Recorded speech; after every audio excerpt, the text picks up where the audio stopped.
Hi everyone, Nishu नीत की दुनिया में है आपका स्वागत। और हो गई है जैसे कि सुबह, और मेरा आते ही डेली का रूटीन है, मैं सैलून में आके सबसे पहले अपने सैलून में पूजा करती हूँ। और नीत को देखो, यहाँ आते उनका ब्रेकफास्ट चालू हो गया और वो हंस रहे थे देख के कैमरे की तरफ कि मेरा भी शूट कर रहे हो। मतलब शूट तो क्या है, जो दिखेगा उसका ही होता है। फिर पता है, रिसेप्शन की चेयर थोड़ी सी टूट गई थी, तो ये दोनों लोग अपनी कारीगरी दिखा रहे थे। उन्होंने पूरी ही चेयर तोड़ दी, वो कहीं की नहीं रही। अब वो रिसेप्शन पे है भी नहीं, अब हमें बाहर से बुलाना पड़ेगा और ठीक करानी पड़ेगी। मैं इनसे बोल रही थी कि वो होता है ना, जो आपको नहीं आता उसमें आपको हाथ नहीं डालना चाहिए। फिर अंदर सारे मतलब स्टाफ आ गया था और फटाफट से हमारा मेकअप स्टार्ट। ये भी सुबह 8 बजे की ब्राइड है और हम लोग बहुत जल्दी आए थे।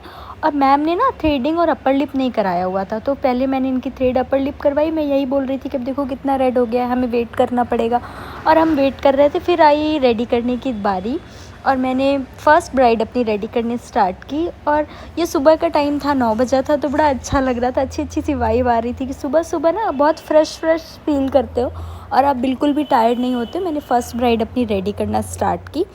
उसके बाद बैक में ना, ये आरती की फ्रेंड है, तो आरती भी रेडी हो रही थी उसके एंगेजमेंट में जाने के लिए, तो सलोनी भी उसका मेकअप कर रही थी। उसके बाद मैं बाहर आई। बाहर आके मतलब ब्राइड मेरी रेडी हो गई थी, मैं बाहर आके यहाँ पे मुर्शीद से कुछ बातें कर रही थी कि घर का अपना कुछ टैब ऐप की बातें हो रही थी। उसके बाद कुछ डिस्ट्रीब्यूटर आए, उनका बिलिंग लेनी थी, कुछ अपने प्रोडक्ट देने थे।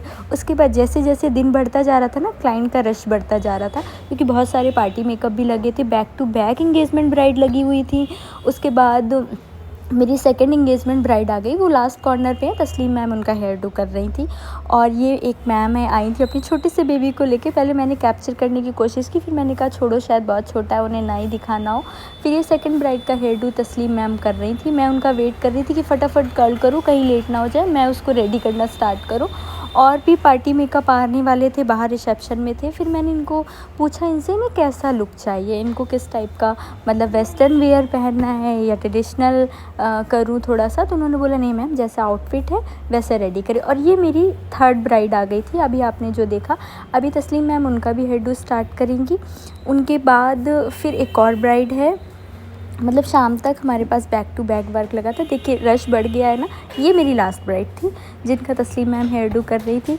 आज का दिन भी बहुत अच्छा था, पहले के दिन की तरीके, क्योंकि आज भी बैक टू बैक काम लगा हुआ था, तो बहुत मज़ा आ रहा था। ये जो छोटी सी बच्ची है ना, ये बड़ी मस्त थी। इसको ना, मतलब एक छोटे बच्चों को ज़्यादा होता है ना कि थोड़ा सा मुझे ज़्यादा, मम्मा ने जो लगाया वो मुझे सारी चीज़ें लगानी है। तो उसको भी हम लोगों ने प्रॉपर रेडी किया।